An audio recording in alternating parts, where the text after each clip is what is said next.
Vamos ler lá em 1 Coríntios 15. 1 Coríntios 15, 10. Fala conosco, Senhor, a sua palavra vai ser lançada, então eu te peço que os nossos corações já comecem a ser afofados pelo Espírito Santo. Certamente os louvores já trabalharam os nossos corações, certamente desde o momento que nós pisamos aqui, o Senhor já começou a trabalhar em nós. Mas o momento do lançamento da mensagem, aquele momento da palavra, é o momento que você fica completamente focado. Firma teu tubo de imagem aí no Espírito Santo, amém? Glória a Deus. Já achamos aí? 1 Coríntios 15, 10?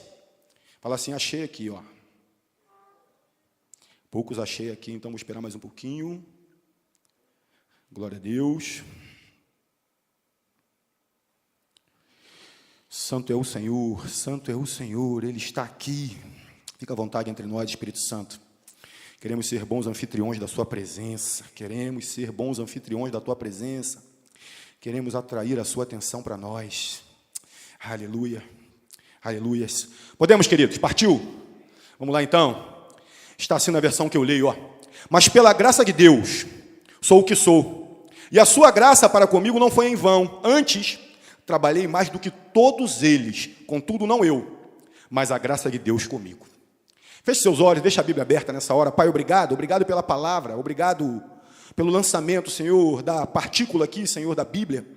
E eu creio que toda vez que a palavra do Senhor é lançada, ela jamais voltará vazia, o propósito sempre se cumprirá. E hoje não será diferente, Pai. Por isso eu te dou espaço em mim, te dou lugar na minha vida, para que o Senhor me use como instrumento, para levar algo aos corações dos meus irmãos que aqui estão. Porque eu gosto de dizer que a palavra lançada só tem um propósito, gerar fé. E assim será nessa noite. A fé, tanto a minha quanto dos meus irmãos, será fortalecida hoje. A fé, tanto a minha quanto dos meus irmãos, será ratificada, solidificada mais um pouco nessa noite, Pai. Por isso, fica à vontade entre nós, Senhor, fica à vontade entre nós, Espírito Santo, nós estamos aqui só para ouvir a Tua voz. E tudo o contrário, todo inimigo da cruz fora, bate em retirada daqui. Somente o Espírito Santo do Senhor tem poder e liberdade para falar aos ouvidos da igreja do Senhor. Você crê? Amém, glórias a Deus. Queridos, o título dessa mensagem é Deus não trabalha sozinho. Fala para o irmão do lado assim, você sabia que Deus não trabalha sozinho? Se você observar desde a criação, lá em Gênesis 1, 26, você vai ver, né, Deus falando, façamos. Logo está dizendo no plural, fazer algo junto. Então, nem no momento da criação Deus estava sozinho. Então, quem sabe agora você já possa entender, poxa, se desde a criação Deus não trabalhava sozinho, então Ele precisa que alguém mais faça junto com Ele aquilo que Ele precisa fazer. Igreja do Senhor, nesses dias, eu tenho feito perguntas a Deus acerca do entendimento do chamado, que deve se alinhar com o propósito dEle para a minha vida, e eu creio que o propósito do chamado dEle também deva se alinhar na sua vida. E eu acho que, vez ou outra, nós precisamos dar uma parada, olharmos para cima e dizer, papai, será que eu estou no caminho certo? Será que eu estou indo na direção certa? Será que o caminho que eu estou trilhando está alinhado com o teu propósito, com o chamado que o Senhor tem para a minha vida? Ontem eu preguei aqui, queridos, exatamente sobre o chamado, no culto de jovens.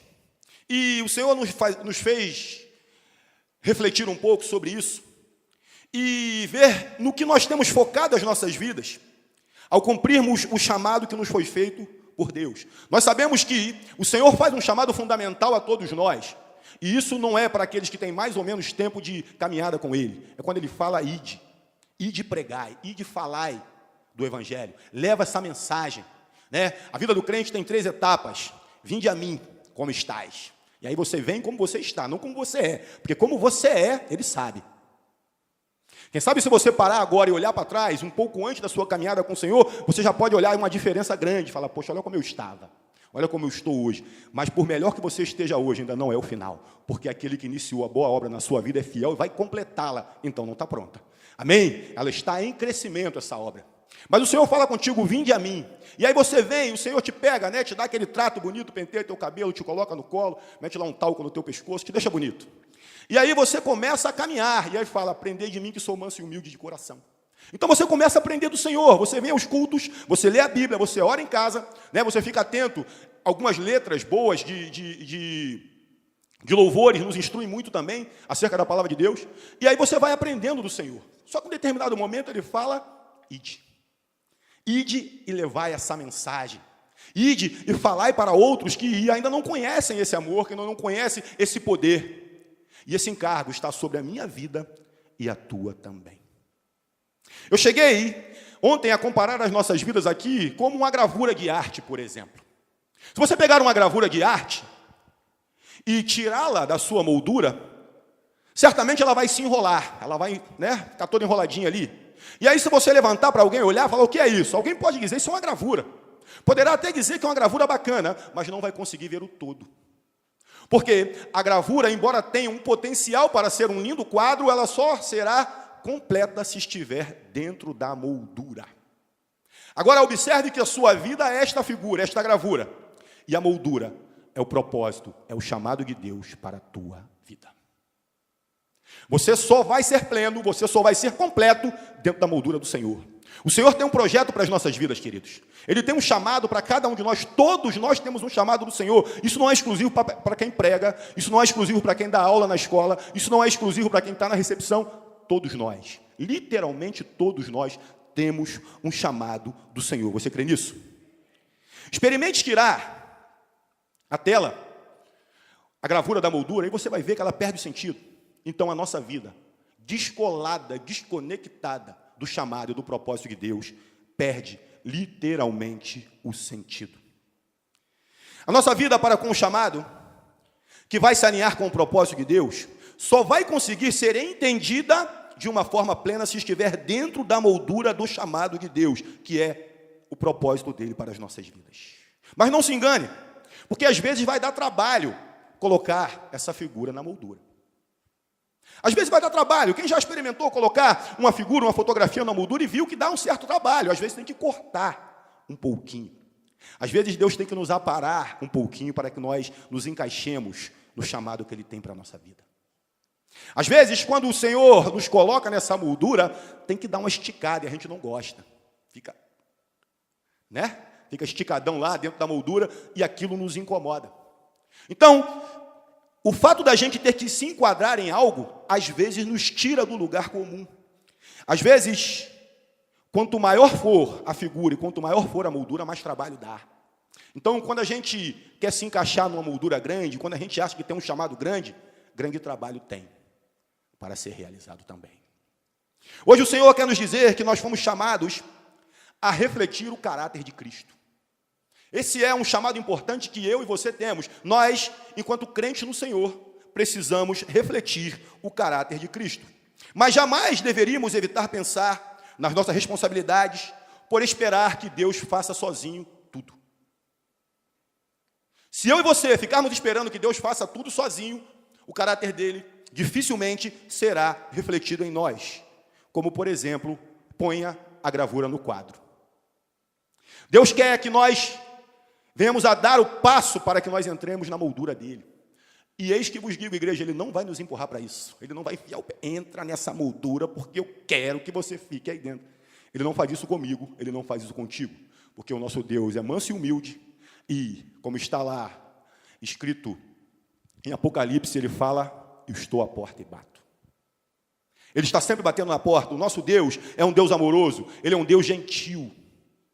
Ele pode nos dar dicas, ele pode usar bocas para nos dizerem isso.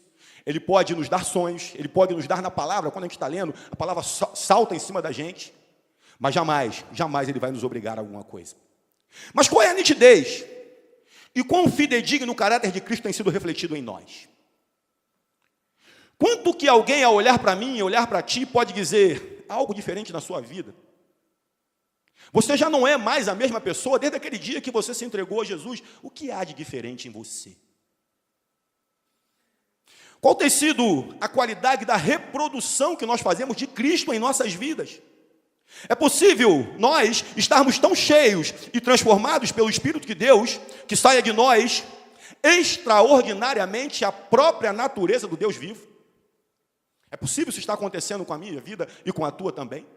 O Senhor nos chama, queridos, a fazer essa reflexão hoje, para que nós possamos parar e olhar o quanto eu tenho caminhado positivamente junto com o Senhor, porque, mais uma vez, eu digo, Ele não faz nada sozinho.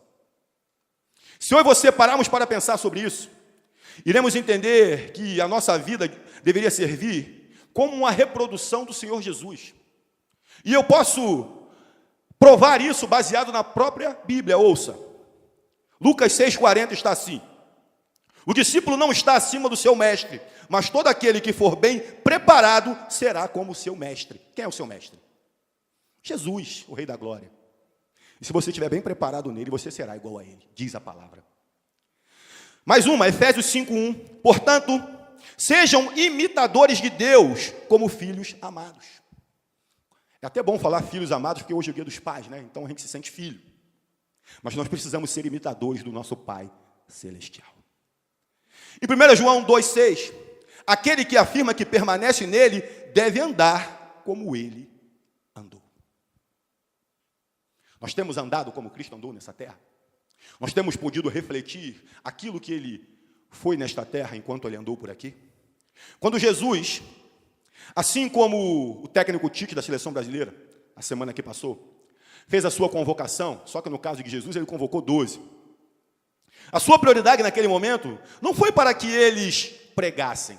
Ele não chamou os 12 para saírem pregando. Não. Ele chamou os 12 para conviverem com ele.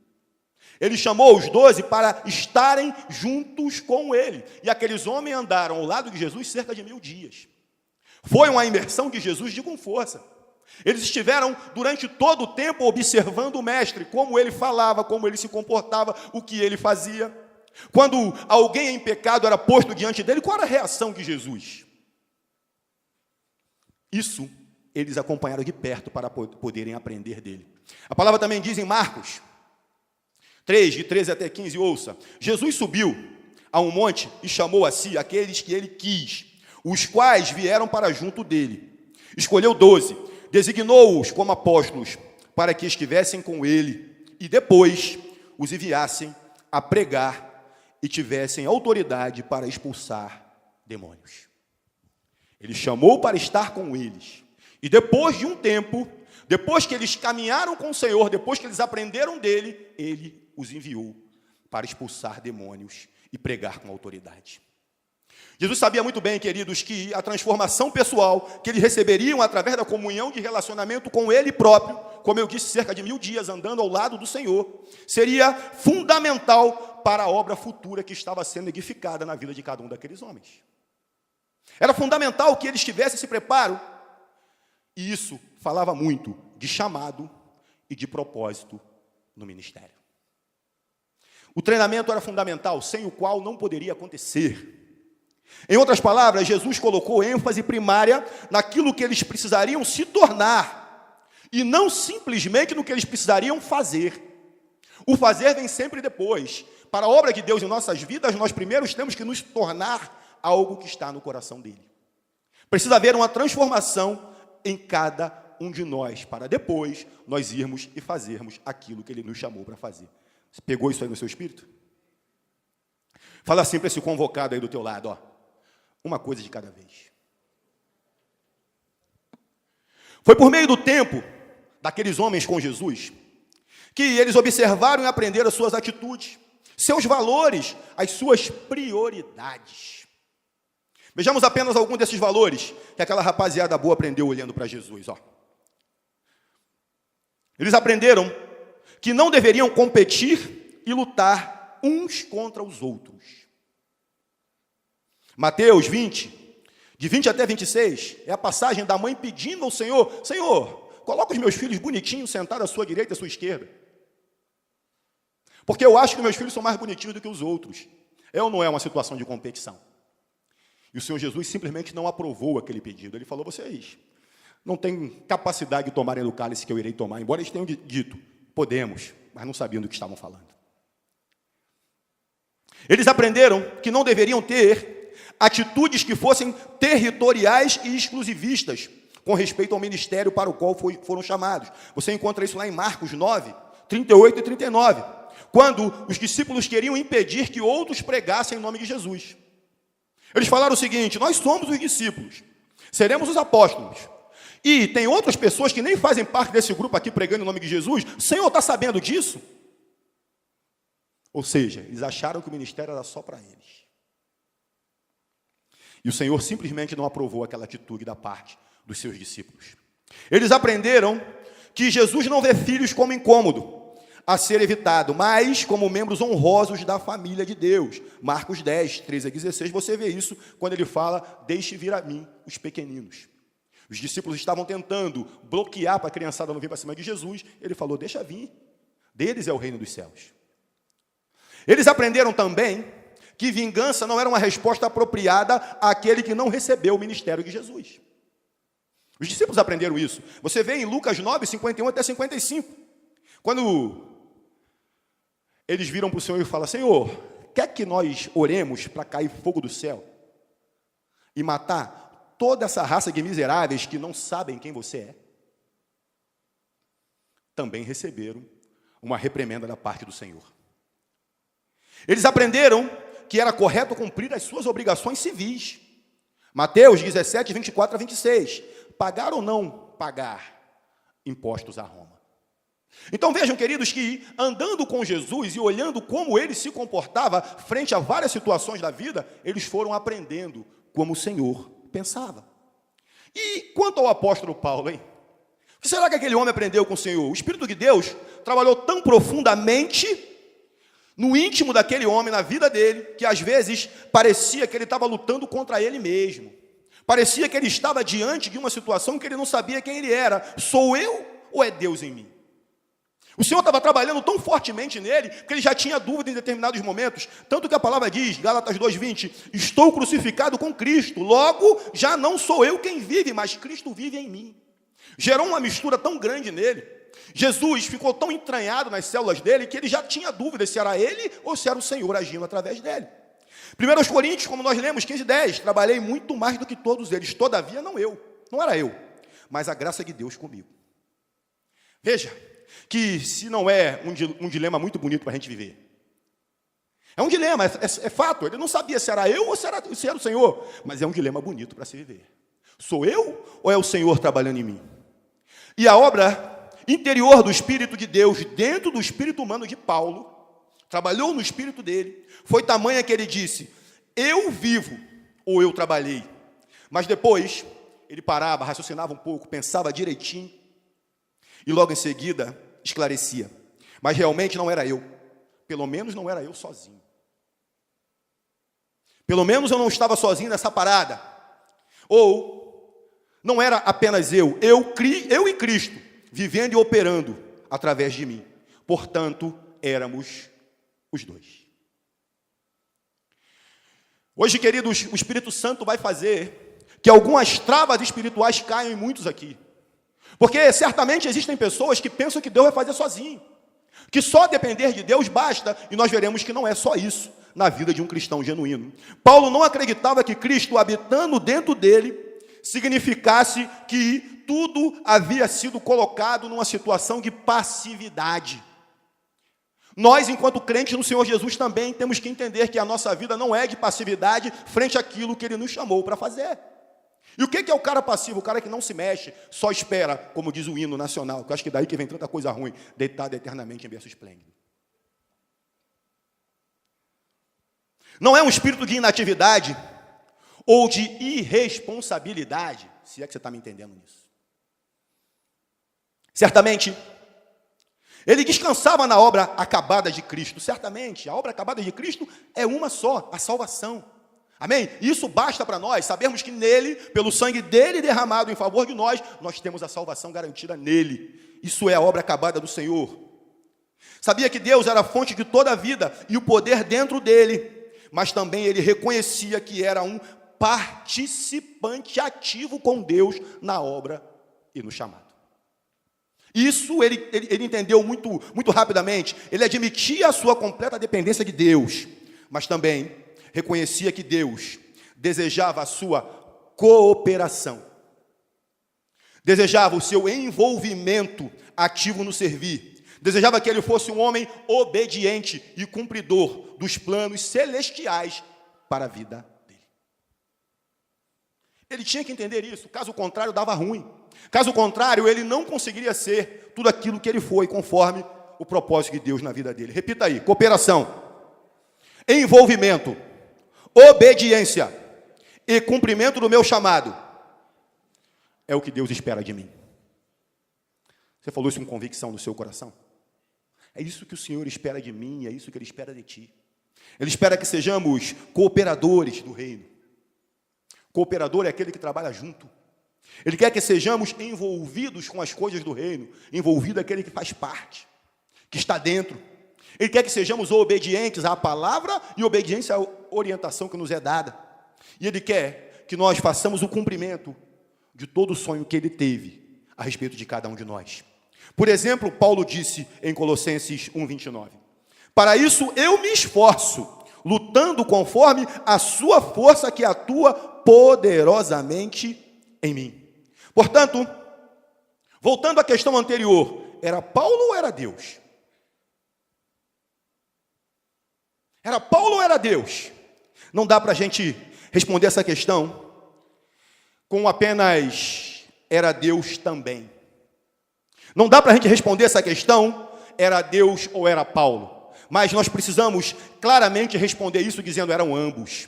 Eram os dois, era Deus e era Paulo. Era uma cooperação, eram os dois trabalhando na mesma causa e pelo mesmo propósito. Havia ali uma necessidade de estarem juntos na mesma causa. Trabalhando e rendendo a sua total obediência e a sua total dependência ao que o Senhor fazia nele. Mas ele também se movimentava na mesma direção que o Senhor estava estabelecendo. Não espere, igreja, não espere que Deus faça o que Ele te disse para fazer. O que o Senhor mandar eu e você fazermos, só nós poderemos fazer. Precisamos discernir cuidadosamente qual é o papel de Deus em nossas vidas, o qual está estabelecido por Ele. Mas também nós precisamos entender qual é o nosso próprio papel na nossa própria vida. Quais são as nossas responsabilidades e quais são as responsabilidades de Deus para essa chamada que Ele nos dá na nossa vida. Se pessoas acharem que Deus irá fazer tudo, que não vão precisar fazer nada, porque foi tudo conquistado pela graça. E ontem eu falei aqui um pouco sobre a diferença de graça e de gracinha. Tem diferença. Né? Tem gente que está de gracinha achando que está na graça. Mas o Senhor não nos chama para ficar de gracinha. Essas pessoas que vivem na gracinha correm o risco de cair num sentimento de irresponsabilidade e passividade. No entanto, se as pessoas acharem que irão fazer tudo sem o poder e a capacitação de Deus, elas irão acabar esgotadas, frustradas e exaustas. Porque aí elas farão na sua própria força. E a força que vai nos impelir, que vai nos empurrar para fazer o propósito, e o empurrar, volto a dizer, não é o empurrar chutando a gente, é o que vai nos dar a disposição, o querer e o realizar. Essa força vem do Senhor. Lutando com a força do nosso próprio braço, simplesmente a gente não vai conseguir fazer nada. Fala mais uma vez aí, Deus não trabalha sozinho. Paulo não disse, por exemplo, eu não vivo, afinal tudo é Cristo. Ele falou isso? Ele também não falou, eu não realizei obra alguma de qualquer natureza, eu não fiz nada, é apenas a graça de Deus fazendo tudo em mim. Ele falou isso? Não. Mas, como nós lemos, ele disse, não obstante, sou o que sou. Eu trabalhei mais do que todos eles, todavia, entretanto, contudo, ele qualificou o seu papel por reconhecer que Deus era a fonte da sua vida e a energia para o seu trabalho. Ele reconheceu a dependência total do Senhor, mas também reconheceu que parte do trabalho dependia dele para fazer. Um cidadão qualquer leu Romanos 8:26, onde está escrito que o próprio Espírito intercede por nós. E aí, disse que a partir daquela leitura caiu algo nele dizendo o seguinte, a partir de agora eu não preciso mais orar, porque o Espírito Santo intercede por mim. Veja, queridos, que o capeta usa, muitas vezes, a palavra mal interpretada, mal entendida, para gerar distorções na cabeça do povo de Deus. E o diabo não é inteligente, o diabo é velho. Isso faz toda a diferença. A pessoa velha é uma pessoa vivida, embora não seja inteligente. Com o diabo é a mesma coisa, ele viu muita coisa, ele é antigo. Então, portanto, saber que o homem é enganável facilmente, ele fica gerando esse tipo de engano na cabeça das pessoas. E a pessoa, quando lê isso, ela cai no engano de achar que não tem que orar. Ele trabalha fazendo que a própria palavra de Deus gere engano para o próprio povo de Deus. Entenda, queridos, diferentemente do que o povo fala lá fora, Deus nunca escreve certo por linhas tortas. Deus sempre escreve certo, é o homem que lê torto. Ele sempre escreve certinho. O que ele quer dizer está posto muito claramente na palavra. O problema é que às vezes a gente lê torto, ou às vezes torce o que está escrito aqui, sobretudo se nos beneficiar, sim ou não? Não podemos esperar que Deus faça o que Ele claramente nos disse para fazer, mas podemos confiar, sim, que Ele nos ajudará e vai nos fortalecer por meio da graça à medida que lhe obedecermos. Se o Senhor me chama para fazer algo e eu digo, sim, Senhor, vou nessa, Ele vai me capacitar, Ele vai me equipar, Ele vai me dar a saúde, vai me dar a força necessária para cumprir o propósito dEle. E aí você, quem sabe, já estivesse perguntando, e quantas obras, Roberto? Como é que fica esse lance das obras? Essa também é uma grande questão que o Exu Cadeira, conhece o Exu Cadeira? O Exu Cadeira é aquele que amarra o crente na cadeira. E o crente não consegue se soltar, fica agarrado na cadeira. Esse espírito atua, às vezes está dentro da igreja. E ele amarra o crente e impede que esses crentes sejam atuantes, relevantes e impactantes no seu chamado. O Senhor nos chama para sermos relevantes, atuantes e impactantes em tudo que nós fazemos em nome dEle. Se você olhar o que você está fazendo para o Senhor e não descobrir que está sendo atuante, relevante, impactante, alguma coisa está muito errada, é que não está certa. Essa também, se você olhar em Efésios 2:9 e Tito 3:5, vai ver que essas declaram de forma enfática que a nossa salvação não é fundamentada em obras. Isso está muito claro. O dom da salvação é um presente de Deus para o homem, sim ou não? Essa, então, é a parte dele na parada. Essa é a parte dele. O dom da salvação vem de Deus. Ele entregou isso para nós pela graça imerecida. É a parte dele. Mas ele nos oferece isso gratuitamente, como eu disse, com base na obra acabada de Cristo. E nós recebemos o dom maravilhoso da salvação pela fé. Amém? A salvação a gente recebe pela fé em nossos corações, embora isso possa matar muitos tradicionais do coração. Porque tem tradicionais mesmo, até que chega que diz o seguinte: eu fiz tanta obra que eu estou guardando o meu lugarzinho no céu. Inclusive eu acho que Deus tem um muro lá no céu. Eu penso, eu posso pensar assim. E aí, esses que acham que conquistaram a sua salvação pelo seu esforço próprio, estão escondidos atrás desse muro. E os outros que alcançaram a salvação pela fé, estão lá fazendo um passeio no céu. E o anjão vai mostrando, aqui são as ruas de ouro, aqui e tal. E aí quando chega no muro, e que muro é esse? Fala abaixo. Aí atrás estão os tradicionais achando que eles conseguiram a salvação pelo esforço. E aí no dia em que Jesus voltar e o muro for derrubado, eles vão ter um choque tão grande, vão achar que era só aquela meia dúzia de 3 ou 4, mas vão ver que é gente pra dedéu que está salva. Então acho que eles vão pirar o cabeção. Eu acho que vai acontecer isso. Porque realmente não é pelas obras que nós alcançamos a salvação. Todavia, tem sempre um mais, Tem sempre um todavia. Se eu e você lermos um pouco mais, e é sempre bom que nós leiamos um pouco mais, sim ou não? Você vai ver que, na sequência, Efésios 2:10 e Tito 3:8, dizem que somos salvos para as boas obras e que também devemos manter essas boas obras. Então, essa é a nossa parte. O Senhor entra com a parte dele, a salvação de graça. Ele não nos chama porque nós somos bons, Ele não nos chama porque nós somos bonitos, nós somos feios e nós somos maus, somos ruins. Por isso, é de graça. Nós não merecemos isso. Mas depois que Ele nos dá a graça, Ele fala, olha, você recebeu a graça para a prática das boas obras. Essa é a tua parte. Diz outra vez para marcar aí, é um trabalho conjunto meu. Juntos, a salvação pela graça, recebida por meio da fé, e as boas obras que resultam de seguir essa salvação, irão nos conduzir a BAP. Boa, agradável e perfeita vontade de Deus. Isso se resume a propósito de Deus em nossas vidas. Se nós estivermos experimentando BAP, a boa, agradável e perfeita vontade de Deus, nós estaremos caminhando seguramente, alinhados no chamado e no propósito de Deus.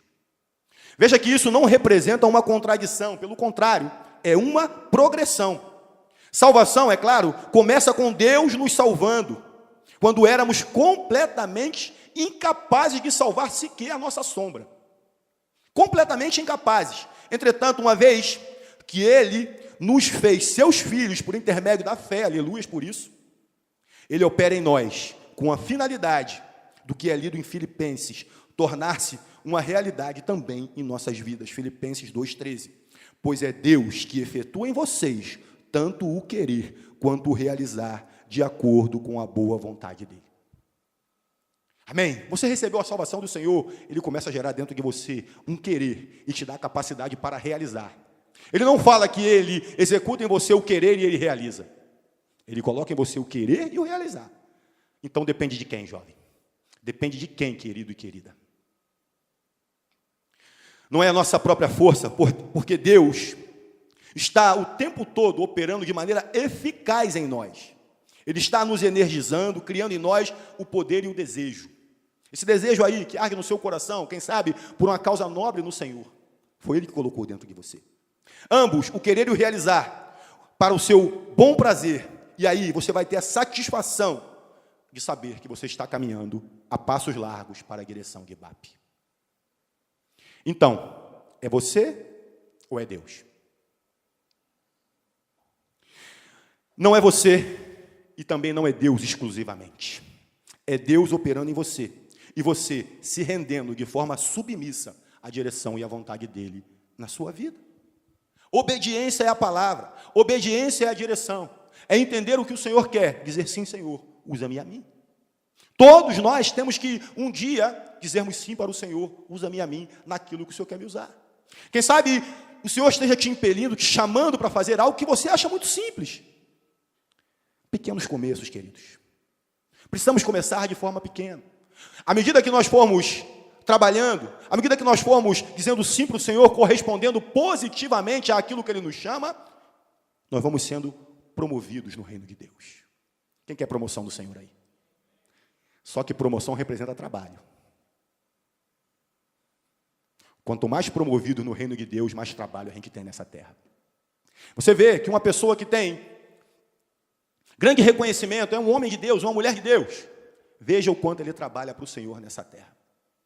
Veja o quanto ele abre mão da sua própria vida, dos seus próprios prazeres, às vezes, em prol do reino de Deus.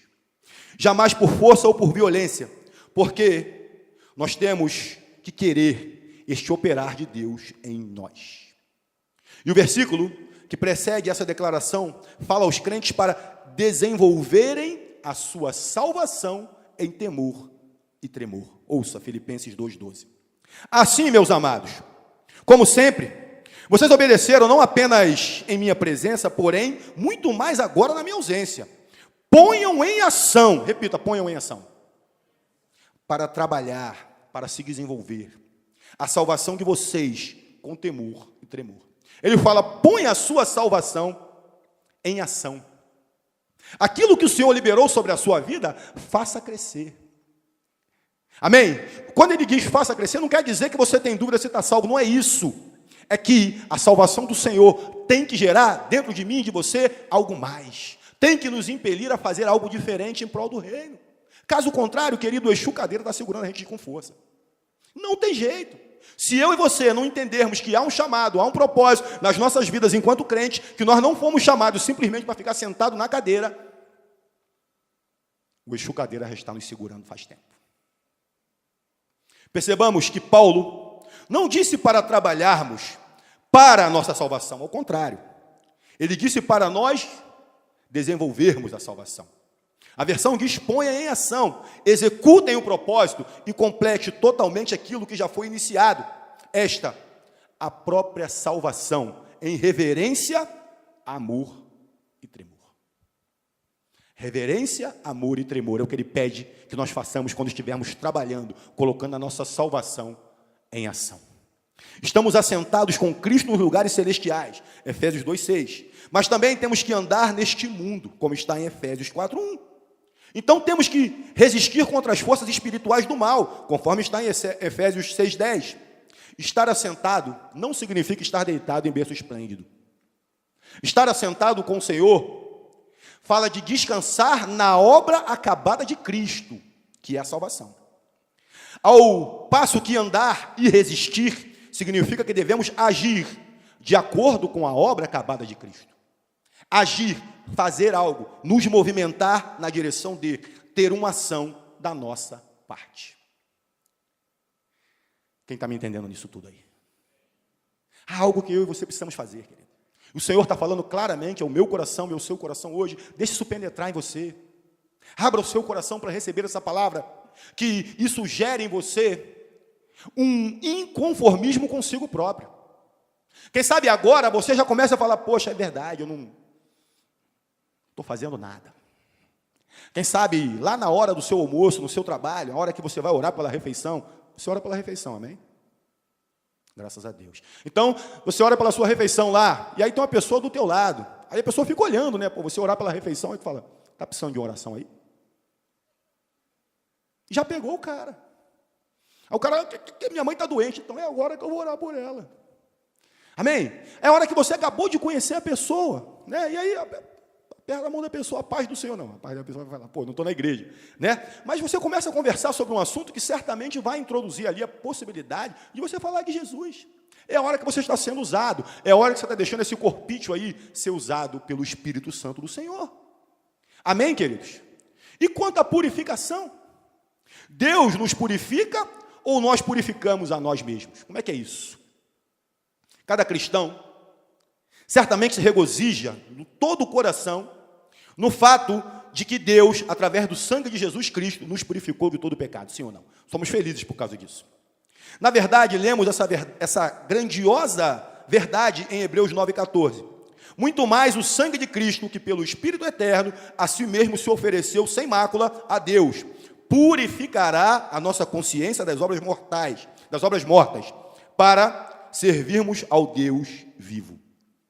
Enquanto nesse texto, o autor aos Hebreus fala e acentua a parte de Deus purificando o homem, ele enfatiza a nossa responsabilidade em cooperar e obedecer a Ele no processo total de viver em santidade aqui na terra.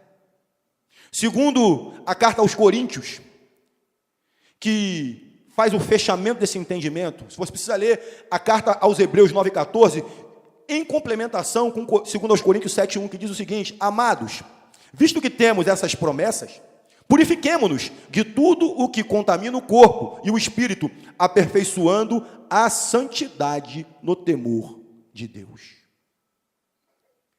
E aí, quem sabe você já tenha dito, poxa, peraí, Roberto, acabou de dar um nó aqui. Acabou de dar um nó aqui. Então, como é que é isso? Quem purifica o quê? Se Deus nos purifica, como nós purificamos a nós mesmos?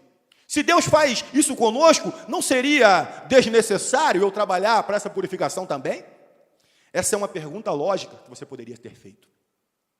Mas precisamos entender que esses tipos de versículos não são contraditórios. A Bíblia nunca se contradiz.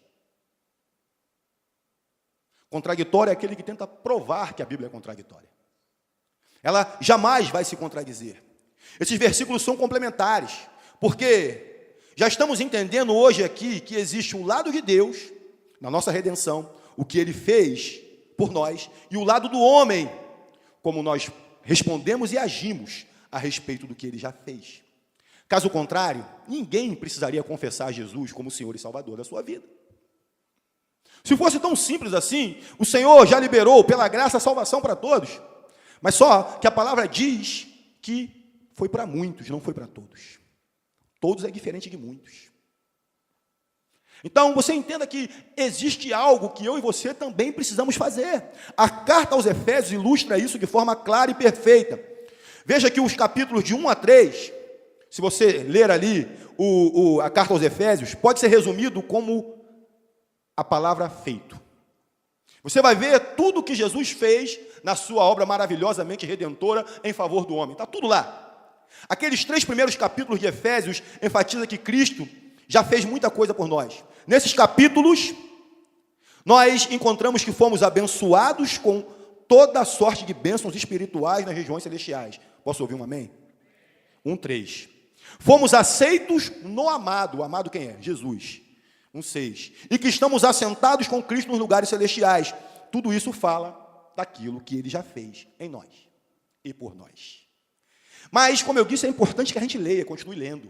Porque às vezes a gente para naquilo que nos agrada e está ótimo, já entendi. Mas Paulo não para nisso, simplesmente no feito.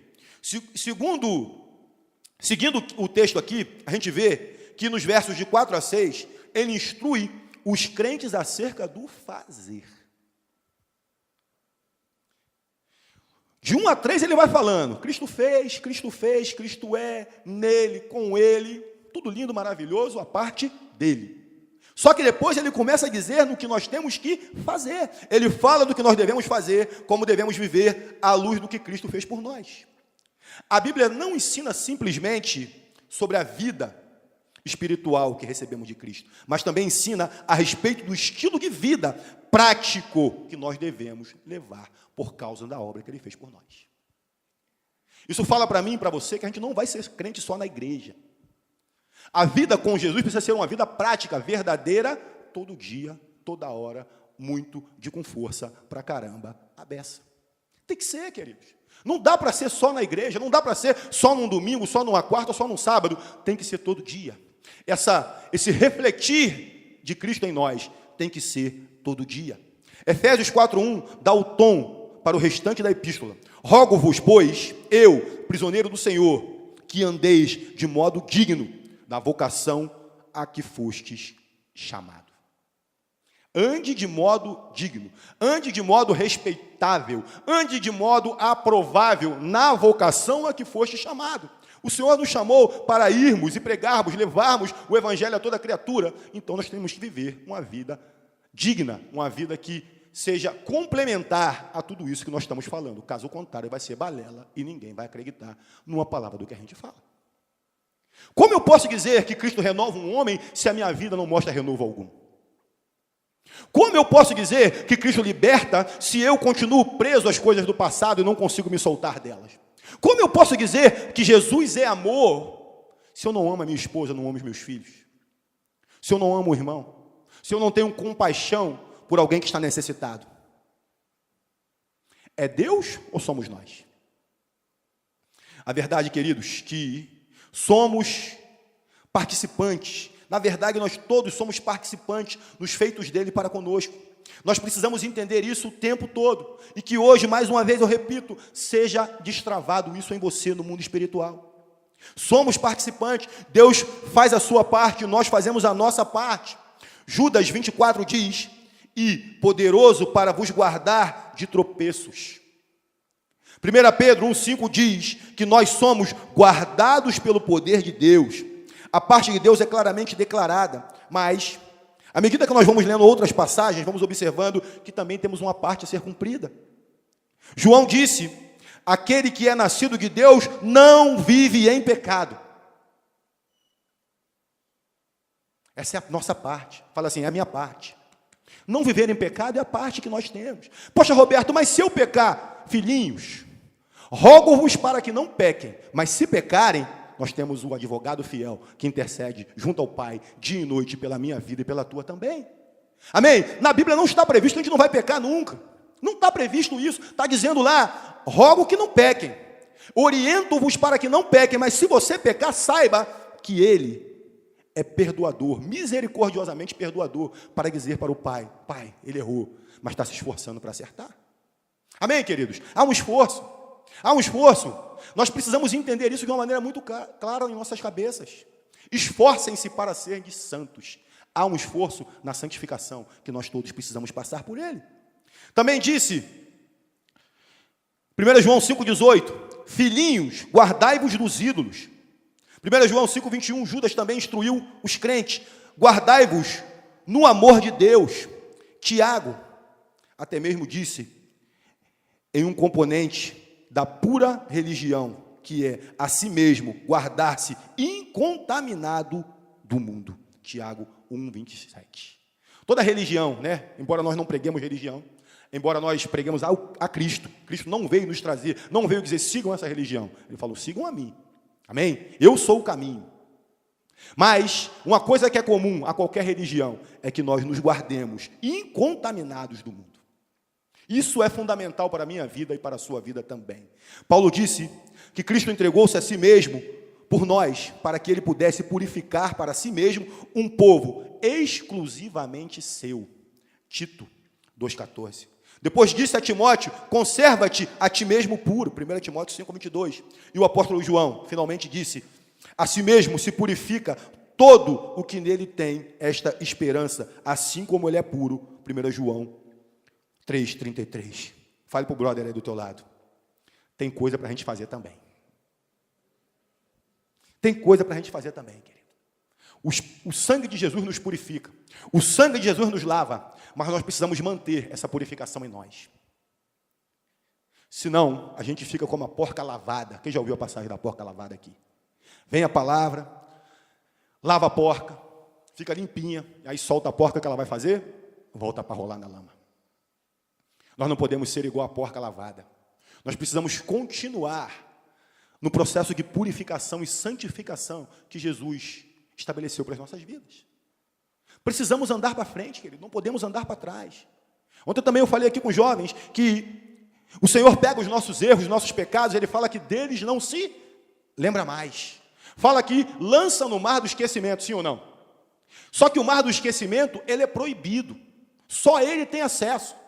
Eu gosto de imaginar as coisas, né? Então eu penso que o mar do esquecimento é cercado com arame farpado, concertina, cerca elétrica, está tudo lá impedindo que alguém chegue. Só que existe sempre lá, né, um abençoado que pega lá o anzol e fica pescando no mar do esquecimento. Aí pega, ih, rapaz, que pecadão é. Tem condição de andar com Jesus, não. Pecou lá em 1900 em Guaraná com rolha. E aí está hoje aqui pescando de novo no mar do esquecimento para se lembrar daquilo que fez no passado e dizer que não é digno de ter uma caminhada com o Senhor. Se nós ficarmos pensando assim, querido, nós não daremos um passo sequer dentro do propósito que o Senhor estabeleceu como um chamado para as nossas vidas. Portanto, Deus não nos purifica e nós purificamos a nós mesmos. Ele nos purifica também e nós também temos uma parte nesse processo de purificação. A resposta é exatamente sim para tudo isso. Jamais deveríamos pensar que podemos fazer alguma coisa de significância eterna ou espiritual a parte da capacitação que vem dele. Isso é fundamental, vem de Deus, a sua assistência e a qualificação, mas nós também deveríamos pensar que o verdadeiro discipulado envolve um estado de engajamento, desenvolve em nós um estado de movimentação, não o contrário. O processo com o Senhor não gera crentes molengas. O processo com o Senhor não gera crentes mimimi. O processo com o Senhor não gera crentes inativos. O processo com o Senhor não gera crentes vagalumes. Conhece crente vagalume? Crente vagalume é aquele assim, ó, está aceso, está apagado. Está aceso, está apagado. Está aceso, está apagado. Não. Nós somos chamas vivas. Nós somos brasas vivas no altar do Senhor. Amém? E a brasa viva, ela nunca morre, ela permanece queimando. E o bacana disso tudo é que a brasa viva, que queima, ela tem o poder de incendiar tudo ao seu redor. Então toca no irmão do teu lado assim e fala, sente o calor.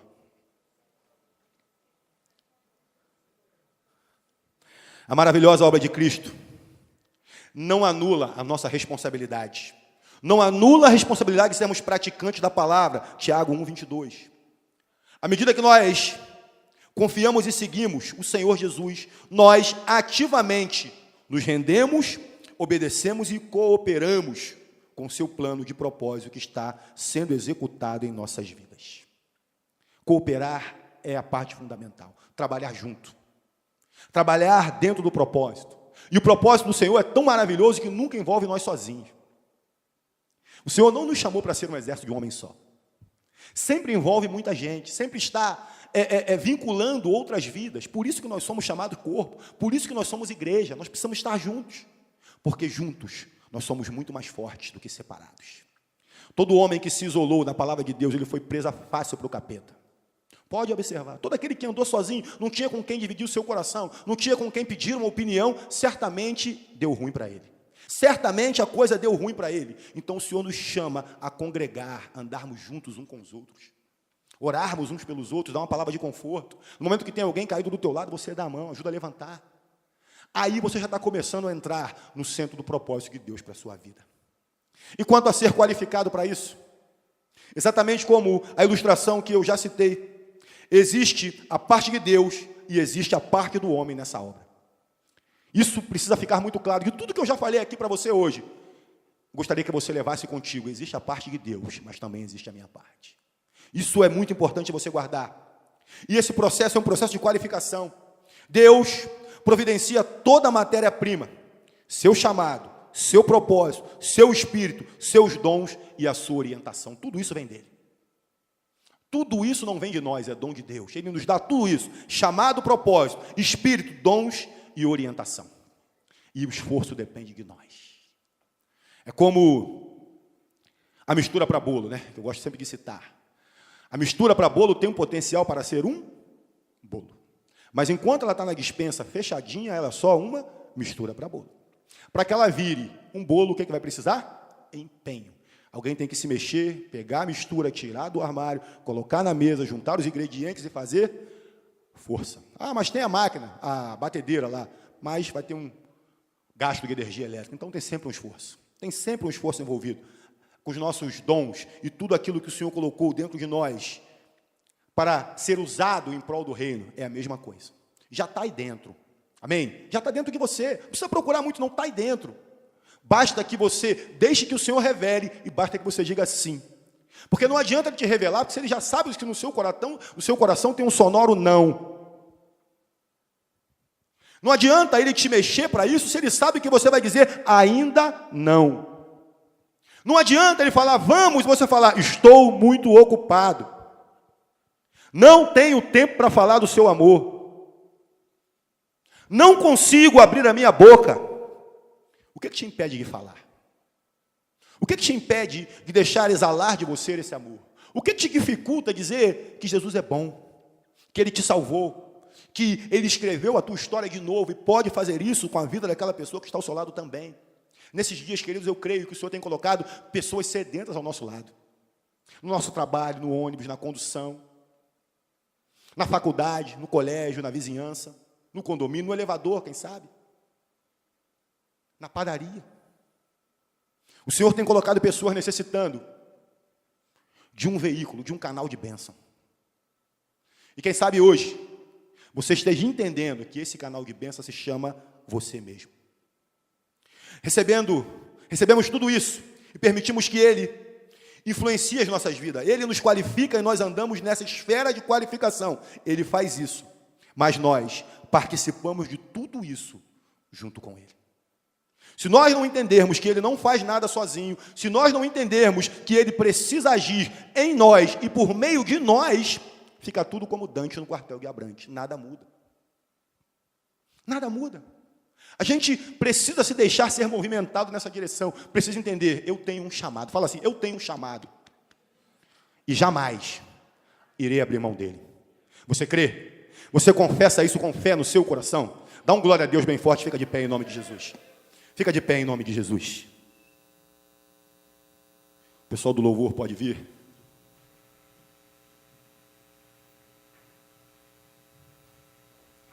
Como eu disse,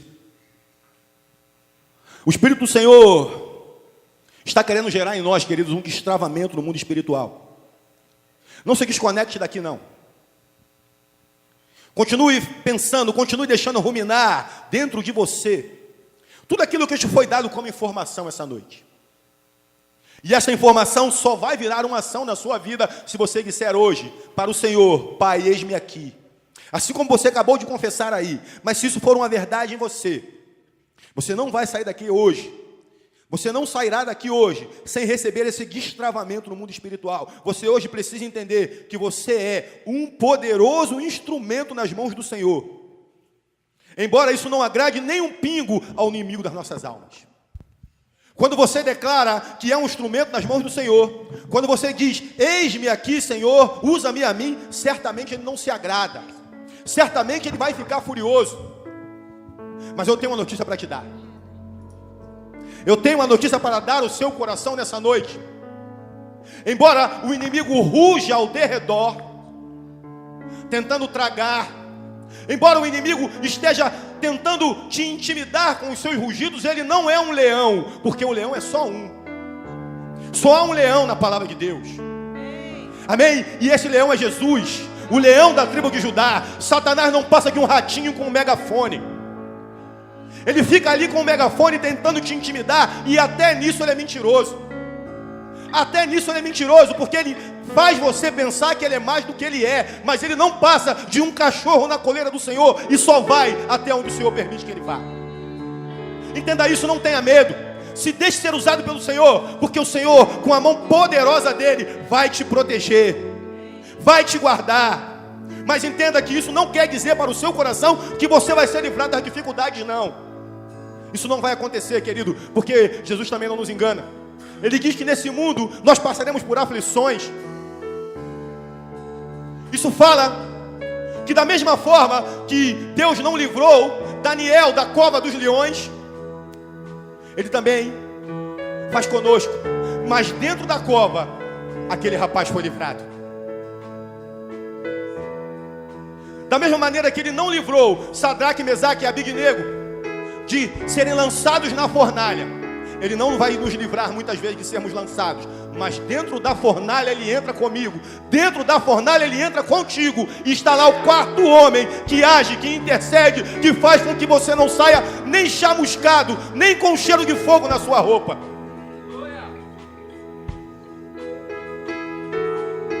O Senhor não nos disse que nós teremos paz nessa terra. Ele disse realmente que nós teremos paz. Ele não nos disse que nós teríamos tranquilidade, digo. Tranquilidade não nos foi prometido. Ele fala, eu te dou paz. E o que é ter paz? É ser consciente, ser confiante, ser determinado que o Senhor é conosco e nunca nos abandonou e nunca nos abandonará.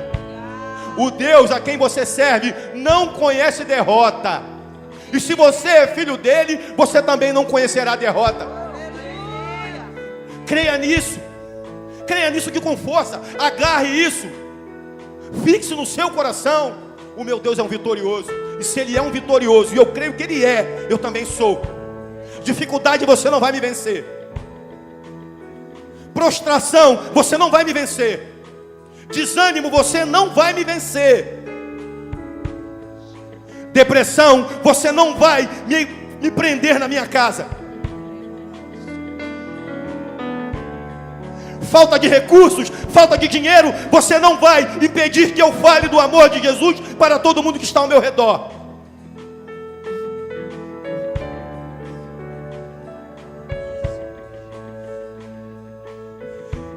O reino de Deus e a sua justiça são suprimento suficiente para a vida de todo aquele que crê.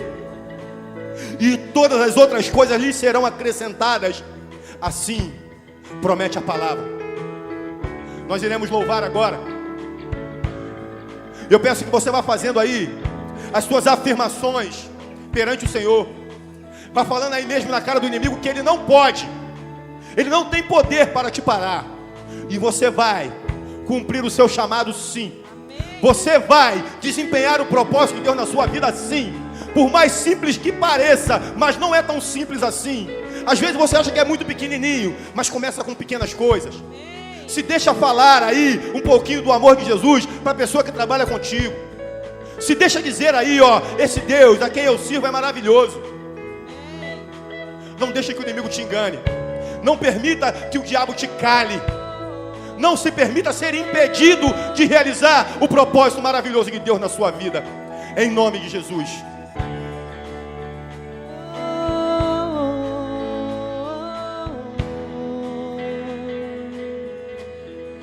Vem andar comigo, vem andar comigo.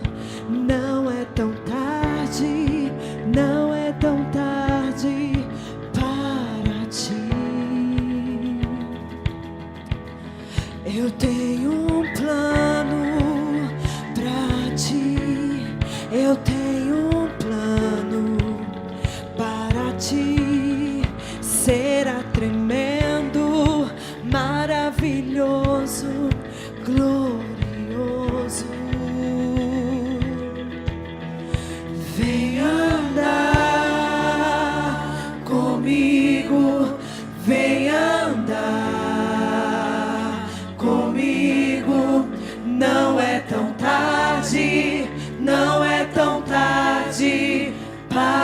para ti. Eu tenho um plano para ti. Eu tenho um plano para ti.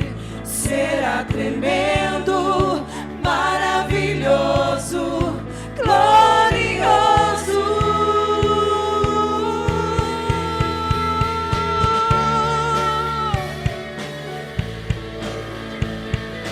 Cooperadores contigo, Senhor.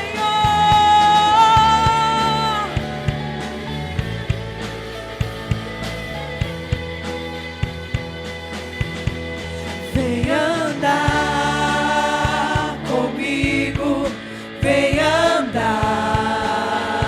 comigo. Não é tão tarde, não é tão tarde para ti. Eu tenho um plano para ti. Eu tenho um plano para ti. Será tremendo, maravilhoso, glorioso.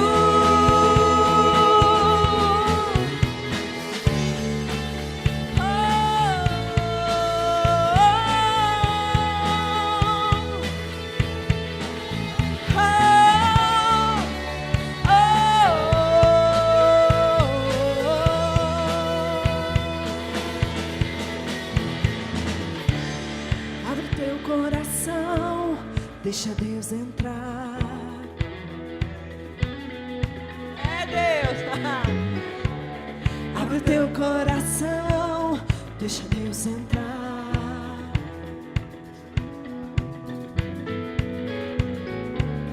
Abre o teu coração, deixa Deus entrar.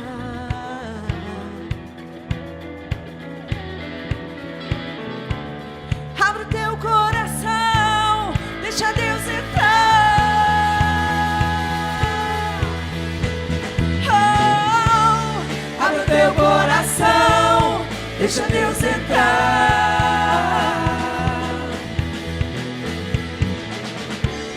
Abre o teu coração, deixa Deus entrar. Oh, abre o teu coração, deixa Deus entrar. Deixa Deus entrar. Abre o teu coração, deixa Deus entrar. Oh, Senhor, eu abro meu coração e te deixo entrar. Faça o teu querer, cumpra o teu querer, encontra lugar em mim, Senhor. Eu abro meu coração. Abro meu coração, deixa Deus entrar. Eu abro meu, eu abro meu, eu abro meu. Abro meu coração, deixa Deus entrar. Entra, Senhor, entra, Senhor. Oh. Abro meu coração, deixa Deus entrar.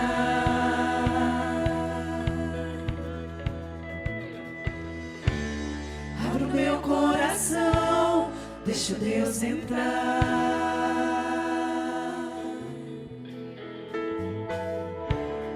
Abro meu coração, deixa Deus entrar. Vai abrindo o seu coração aí, querido, querida. A obra que o Senhor tem para fazer em você e através de você será tremenda, maravilhosa e gloriosa.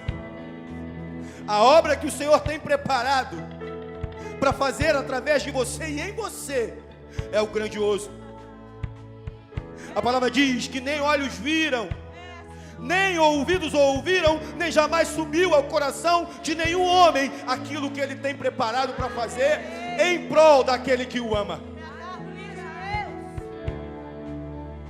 Quantos hoje estão capazes aqui, estão dispostos de dizer: Senhor, faz a sua parte em mim. Quantos hoje estão dispostos aqui também a dizer para o Senhor: Senhor, conta comigo, eu vou fazer a minha parte também. Quem está disposto a reproduzir Jesus Cristo na sua vida? Quem está disposto a refletir Jesus em si próprio? Quem está disposto hoje a dizer sim para o chamado de Jesus?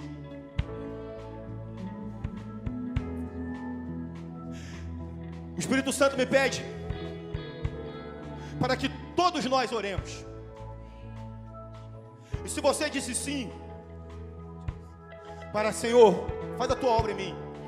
Se você disse sim, Senhor, eu vou fazer a minha parte nessa obra também. Se una aí em grupo de 6. Dê as mãos. Interceda por esse irmão aí, ó. Vá sapecando ele com fogo que queima no teu coração. Não impõe as mãos sobre a cabeça de ninguém, mas de mãos dadas. Intercede por ele aí. Fala: Senhor, aquece o coração desse meu irmão aqui, ó. Mexa-o em prol da tua obra. Mexe com ele, Senhor. Dá as mãos, fecha o círculo, fecha o círculo. Fala para o Senhor: Senhor, mexe com ele. Me ajuda, Senhor, a ser bênção na vida dele, na vida dela. Fala para o Senhor: eu quero ser usado como instrumento na vida desse irmão que está de mão dada comigo aqui, ó. Senhor, me ajuda a ser força quando ele estiver fraco. Me ajuda, Senhor, a erguê-lo quando ele estiver caído. Me ajuda a ser boca sua, Pai, que o anima, que o faz andar animado na sua obra, Senhor. Fala ainda com o Senhor: Pai, ajuda esse meu irmão a ser uma bênção na minha vida também. Ajuda ele, Senhor, a me abençoar. Quando eu estiver fraco, que o Espírito Santo mostre para ele, e que ele possa ser uma bênção na minha vida. Querido, nós somos um corpo. Nós somos um corpo.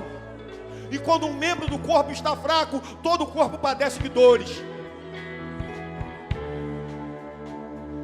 Por isso nós precisamos interceder uns pelos outros. Por isso nós precisamos estar alinhados com esse propósito de chamado do Senhor. Nunca foi visto uma perna andar sozinha, destacada do corpo. Nunca foi visto uma cabeça pensar fora do corpo. Longe do corpo, qualquer membro padece. Interceda com fé por esse irmão, por essa irmã. O Senhor está dizendo para nós hoje aqui: em primeiro lugar, Ele nos quer juntos com Ele, juntos e misturados com Ele, para depois nos aperfeiçoar nele. Quem está disposto a ser aperfeiçoado nele, interceda pelo seu irmão aí, para que tanto você quanto ele sejam aperfeiçoados no amor, sejam aperfeiçoados no propósito, sejam aperfeiçoados no chamado, para a glória de Deus na sua vida e na dele também. Pai, em nome de Jesus, eu apresento ao Senhor cada círculo desse de oração que está aqui, Pai. Cada um desses irmãos que estão intercedendo, esses que estão tocando aqui, Pai, ajuda-os também, Senhor. Encha-os desse fogo, desse poder, dessa convicção que o Senhor está junto com eles. Os aperfeiçoa, Pai, assim como a mim também, para que nós possamos ser usados de uma maneira poderosa nesse chamado que o Senhor pôs sobre as nossas vidas enquanto igreja. Nós não somos igreja molenga. Nós não somos igreja passiva. Nós não somos igreja deitada eternamente em berço esplêndido. Nós iremos agir alinhados com a sua palavra, alinhados com a sua direção, alinhados com a sua vocação. Nós sairemos do ostracismo, nós sairemos do lugar comum e seremos usados com poder na vida de muitos que estão lá fora. Em nome de Jesus, em nome de Jesus. Guarda, meu Pai, cada uma dessas vidas, Senhor. Proteja-os, Pai. Confirma em seus corações que debaixo da tua potente mão o inimigo não pode prevalecer contra as suas vidas. Gera em cada um, Pai, uma intrepidez sobrenatural, uma coragem que não vem de nós, é dom de Deus. Gera em cada um de nós, Pai, essa disposição. Gera em nós, Pai, a capacidade de entender qual é o nosso chamado. Exatamente isso que muitos aqui ainda não haviam entendido. O que o Senhor quer que eu faça, em que moldura o Senhor quer que eu entre, que modelagem esse amor quer fazer na minha vida. Revela aí, Pai, revela aí, Senhor, para cada um desses que está orando aí agora. Move, meu Pai, no sobrenatural sobre as nossas vidas, que nos unimos todos aqui em oração nessa noite, para deixar que o Senhor revele em nós o centro do teu propósito em nossas vidas. Aleluias. Ore canchete, rebantarabá, chore, cantirabá, ore vá, chore, manterevá, riba, chore, cantreba, chere, serei. Ei, ei, Jesus. Oh. Aleluias. Aleluias. Abra o seu coração e deixe Deus entrar. Abra o seu coração e deixa Deus entrar. Deixa a palavra dele gerar vida em você. Deixa a palavra dele mudar tudo dentro de você. Oh, amado das nossas almas, de Cristo eu sou. Vem, entra, Jesus. Vem e coloca tudo no lugar, Jesus. Cooperador com Cristo eu sou. Oh, confesse. Cooperador com Cristo eu sou.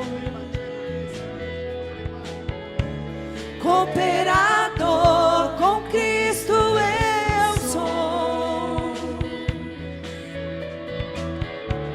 Cooperador com Cristo eu sou. Cooperador com Cristo eu sou. Cooperador com Cristo eu sou. Eu coopero com Jesus. Cooperador com Cristo eu sou. Usa-me, Senhor. Cooperador da tua obra hoje aqui. Cooperador da tua obra hoje aqui. Cooperador com Cristo eu sou.